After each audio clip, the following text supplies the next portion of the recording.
Bonjour et bienvenue. On va se poser une question. Imaginez un bulletin de notes, mais pas celui d'un élève, non, le bulletin de notes des finances d'un pays tout entier. Ça ressemblerait à quoi? Eh bien, c'est exactement ce qu'on va décortiquer ensemble. Alors cette question, ce n'est pas juste pour la forme. Chaque année, des nations entières, elles passent bel et bien cet examen. Et les résultats, croyez-moi, peuvent changer leur destin. C'est un processus qui a des conséquences énormes qui va déterminer si un pays peut se financer, se développer ou pas. Ce fameux bulletin de notes, ça porte un nom, la notation financière. C'est une évaluation qui mesure deux choses vraiment essentielles. D'abord, la capacité à rembourser, ça c'est logique, mais aussi, et c'est une nuance capitale, la volonté de le faire. Parce qu'un pays peut très bien avoir l'argent, mais un changement de gouvernement, une crise politique, et hop, la volonté d'honorer les dettes du passé peut disparaître. C'est aussi ce risque-là que les agences de notation essaient de mesurer. Voilà le programme. On va d'abord voir qui sont ces fameux examinateurs de la finance mondiale, puis comment ils calculent leurs notes. Ensuite, on analysera l'impact très concret de ces notes. Et on terminera avec un cas d'étude passionnant, la stratégie de la Côte d'Ivoire pour améliorer son bulletin et, du coup, financer son avenir. Alors, qui sont-ils ces arbitres de l'économie mondiale? Pour le comprendre, il faut faire un petit retour en arrière, bien avant la crise de 2008. Leur histoire, en fait, est au cœur même de la finance moderne. Tout commence au début du XXe siècle, avec un certain John Moody. Mais le vrai tournant, le vrai changement, c'est dans les années 70. Après la faillite surprise de la compagnie Penn Central, le modèle économique bascule complètement. Désormais, ce sont les entreprises et les États eux-mêmes qui vont payer pour être notés. C'est un changement majeur, et ce modèle, où celui qui est noté paie le service, fait encore beaucoup parler aujourd'hui. Aujourd'hui, le marché est archi-dominé par ce qu'on appelle les trois grandes agences américaines, S&P, Moody's et Fitch. Elles ont ce fameux statut NRSRO, qui est une sorte de label officiel du régulateur américain, et ça leur donne un poids absolument considérable sur les marchés mondiaux. Mais attention, de nouveaux acteurs essayent de se faire une place, comme l'agence chinoise Dagong, pour proposer une autre vision.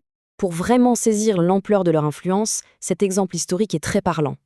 On est en 1931, en pleine crise mondiale, et voilà que Moody's décide de dégrader la note de la Grèce. L'impact a été immédiat et dévastateur. Il faut s'imaginer, une simple note, publiée à New York, a suffi à faire dérailler complètement l'économie d'un pays à des milliers de kilomètres de là. C'est là qu'on mesure toute la puissance, toute l'influence de ces agences. Bon, la grande question maintenant, c'est comment est-ce qu'on arrive à cette note? Le processus est souvent vu comme quelque chose d'opaque, une sorte de boîte noire. Allez, on va essayer d'ouvrir cette boîte ensemble pour voir un peu les rouages du mécanisme. Pour que ça fonctionne et que ce soit crédible, tout le processus repose sur 4 grands piliers.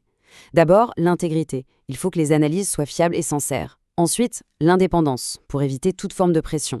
Puis la transparence, pour que les méthodes de calcul soient publiques et comprises par tout le monde. Et enfin, bien sûr, la confidentialité pour protéger toutes les données sensibles qu'un État peut partager. Alors concrètement, comment ça se passe? Étape 1, la documentation. On collecte une montagne de données. Étape 2, l'analyse. Là, un expert prépare un rapport, un peu comme un procureur qui monte un dossier à charge et à décharge. Étape 3, et c'est le point crucial, la décision n'est pas prise par une seule personne. Non, elle est prise par un comité indépendant qui agit comme un jury. Étape 4, la publication, qui informe les investisseurs du monde entier. Et enfin l'étape 5, le suivi, parce que le travail ne s'arrête jamais. La situation d'un pays est surveillée en permanence. On a vu qui note et comment. Maintenant, passons au plus important, les conséquences. Pourquoi une simple suite de lettres, comme AAA ou B+, peut avoir un impact aussi énorme? Voici l'échelle de notation. Ce qu'il faut absolument retenir, c'est cette ligne de démarcation, là au milieu. Au-dessus, c'est la catégorie investissement, ce qui est considéré comme sûr. En dessous, c'est la catégorie spéculative. Et cette ligne, elle est fondamentale.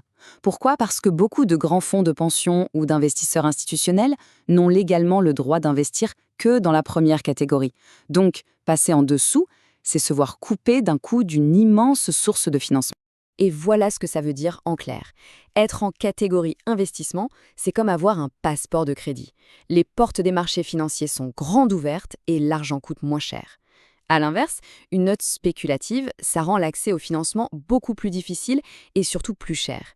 Les prêteurs exigent ce qu'on appelle une prime de risque pour compenser le danger qu'ils perçoivent.